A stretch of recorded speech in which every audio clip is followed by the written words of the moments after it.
দেখো কত সবজি নিয়ে এসছে আজকের আমার শাশুড়ি।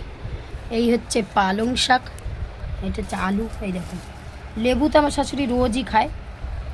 এই হচ্ছে বিনস, এটা হচ্ছে ক্যাপসিকাম। এই ক্যাপসিকামগুলো চাপেতে ভেঙে গেছে, তাই অল্প দামে দিয়ে দিয়েছে না মা ওটা। এই দেখো এখানে হচ্ছে কুঁদরি, পটল,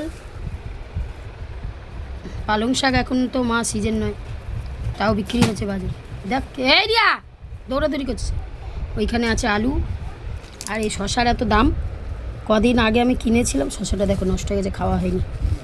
80 টাকা কিলো মা শশা, না 80 টাকা না 50 টাকা নিল, 50 টাকা কিলো মানে, না কত টাকা নিল আমি ভুলে গেলাম, কিন্তু 25 টাকা নিয়েছিল এটা, তাহলে 50 টাকা হাফ কিলো ছিল।